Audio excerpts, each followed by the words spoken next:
प्रिय श्रद्धालुओं, भगवती पार्वती जी द्वारा गृह त्याग कर दिया गया और वे वन में जाकर के शिव जी को प्राप्त करने हेतु खूब तप करने लगी। उसी संबंध में बाबा चौपाइयाँ लिखते हैं, श्रवण कीजिएगा। उर्धर उमा प्राणपति चरना, जाय विपिन लागी तप करना। अति सुकुमार न तनु तप जोगु, पति पद सुमिर तजऊ सब भोगु। प्राणपति शिव जी के चरणों को हृदय में धारण करके पार्वती जी वन में जाकर तप करने लगी। पार्वती जी का अत्यंत सुकुमार शरीर तप के योग्य नहीं था, तो भी पति के चरणों का स्मरण करके उन्होंने सब भोगों को तज दिया। नित नव चरण उपज अनुरागा, बिश्री देह तपय मन लागा। संबत सहस मूल फल खाए, साग खाए शत बरस गवाए। स्वामी के चरणों में नित्य दया अनुराग उत्पन्न होने लगा और तप में ऐसा मन लगा कि शरीर की सारी सुध बिसर गई। 1000 वर्ष तक उन्होंने मूल और फल खाए, फिर 100 वर्ष साग खाकर बिताए।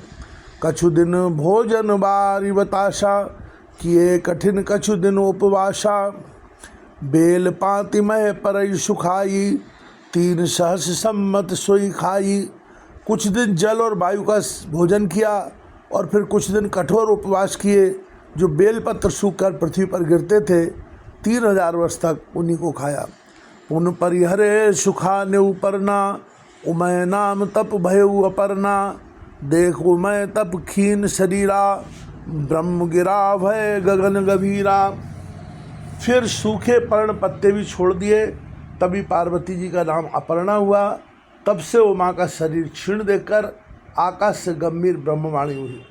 भयउ मनोरथ सुफल तब, सुन गिरिराज कुमार। परिहर दुषय कलेश सब, अब मिलहें त्रिपुरार। हे पर्वतराज की कुमारी, सुन तेरा मनोरथ सफल हुआ। तू अब सारे असह्य क्लेशों को, कठिन तप को त्याग दे, अब तुझे शिव जी मिलेंगे। अस्तप काहु न कीन भवानी, भये अनेक धीर मुनि ज्ञानी।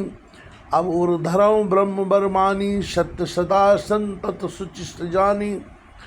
हे भवानी, धीर मुनि और ज्ञानी बहुत हुए हैं, पर ऐसा कठोर तप किसी ने नहीं किया। अब तू इस श्रेष्ठ ब्रह्मा की वाणी को सदा सत्य और निरंतर पवित्र जानकर अपने हृदय में धारण कर। आवै पिता बुलावन जब ही, हट पर हरिघर जायऊ तब ही। मिलें तुम्हें जब सप्त ऋषि सा, जानेऊ तब प्रमाण बागीशा।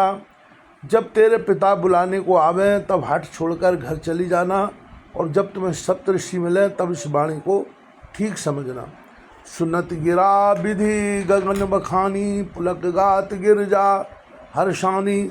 उमा चरित सुंदर में गाया, सुनो शंभु कर चरित सुहावा।